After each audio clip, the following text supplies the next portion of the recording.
Hello and welcome everyone. Today we'll discuss about various anticoagulants and the color-coded vacutainer tubes. So on the title slide itself you can see various color-coded vacutainer tubes. These tubes are used for collection of blood samples, but every tube has some anticoagulant or an additive inside it. So let us see what are the uses of each additive that is present in these tubes. Now we'll only discuss the commonly used additives. I'm not using the word anticoagulant here because we also use procoagulant sometimes in the tubes.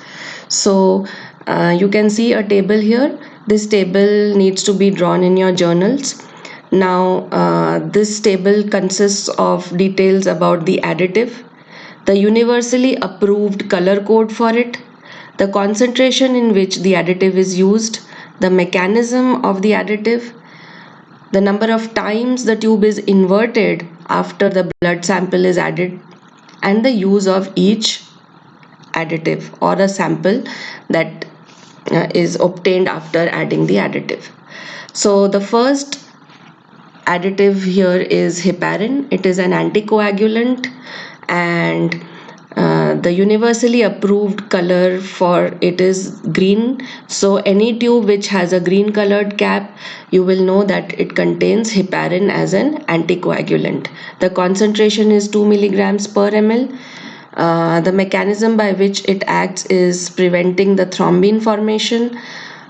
After the blood sample is transferred to the tube, it is inverted 8 to 10 times, and generally a heparinized plasma is used for blood gas, pH, electrolyte analysis in the plasma samples.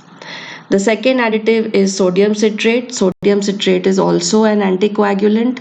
The concentration in which it is used is 3 to 6 milligrams per ml of blood.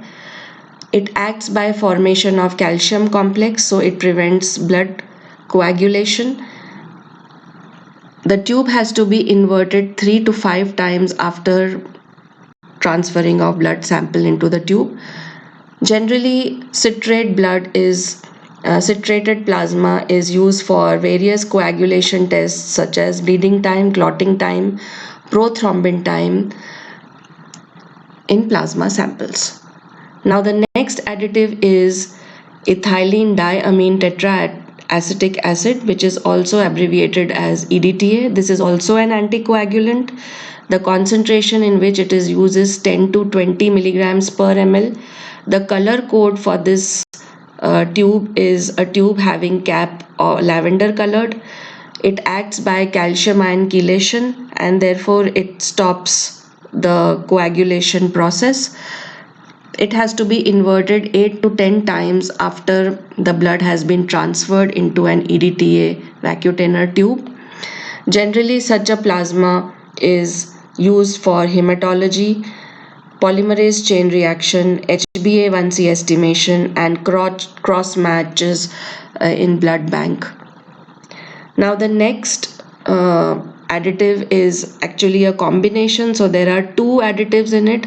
One is sodium fluoride and the other is oxalate. The color code for such a tube is having a cap which is gray colored.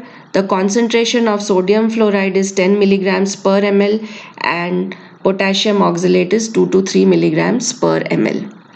Now both these additives have different roles. So let us see the roles of sodium fluoride. Sodium fluoride acts by inhibiting the glycolysis.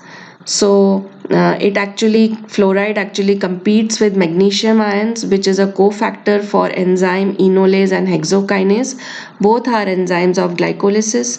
So fluoride inhibits glycolysis and thereby it stops the consumption of glucose by the blood cells, especially erythrocytes. By doing so, it helps in correct estimation of blood glucose. Now the sample after being transferred to a fluoride tube has to be inverted 8 to 10 times gently, and This is generally used for estimation of glucose in plasma. Now the potassium content in this fluoride bulb is used as a calcium binder. So oxalate binds to the calcium and it prevents blood clotting process. So that is how the fluoride Vacutainer tubes are used. Now the next one is the clot activator. This is the only clot activator, remaining are all anticoagulants. Now the clot activator contains a chemical which enhances clot activation. The color code approved universally is red colored cap, and the clot activator acts by enhancing blood clotting.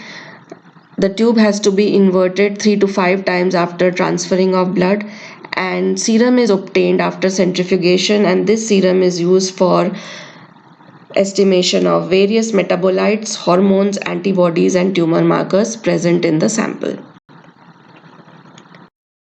Now after the blood has been transferred to the Vacutainer tubes, I need to tell you few terms about it.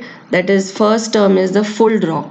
Now if a Vacutainer tube is for 2 ml blood, then you cannot take less than 2 ml blood, because the anticoagulant or the additive added is in proportion to the 2 ml blood that will be filled in the tube. So you have to add till the mark given. If you take less blood, then it may lead to early hemolysis, or it may alter the various metabolites present in the sample. So the right way is to complete or take full draw and not an incomplete draw of blood.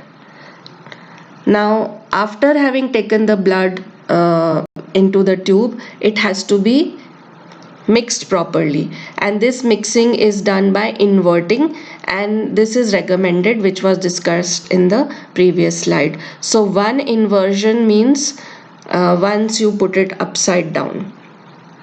So this is the complete inversion, and this has to be done vertically and gently. It should not be shaken horizontally and vigorously. It will lead to hemolysis. Now the next terminology is the order of draw. What is order of draw? Order of draw is to avoid cross contamination. Blood is drawn and collected in tubes in a specific order. Now this is generally applicable when blood sample has to be collected for various types of analysis in different tubes. So a particular order of anticoagulant or additive has to be maintained, and this order is universally accepted and it cannot be altered. This is known as the order of draw. So let us see what is the approved order of draw with the tubes that we commonly use. So the first is the citrate Vacutainer tube, followed by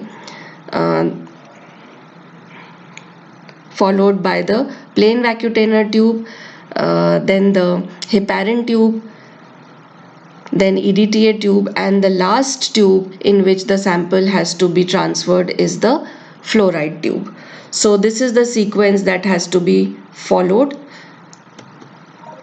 from a single draw. That means the blood sample will be collected only once, but each time it will be from a single syringe, and each time it will be transferred to different tube. Now after having collected in the tubes, one has to allow the blood sample to remain in room temperature for 10 to 15 minutes, and then it has to be centrifuged. So the centrifugal speed for the samples is 3000 rpm, and it has to be done for 10 minutes. So before centrifugation, this is how the tube will look, and after centrifugation it will separate into 3 layers. The bottom layer consists of red blood cells. The middle layer, which is very thin, sometimes it may not even be visible, it consists of the white blood cells and the platelets. It is creamish or whitish in color, and the uppermost layer consists of the transparent or translucent plasma. or serum depending upon the additive added in the tube. So hope you liked the details that was discussed with you. Thank you for watching.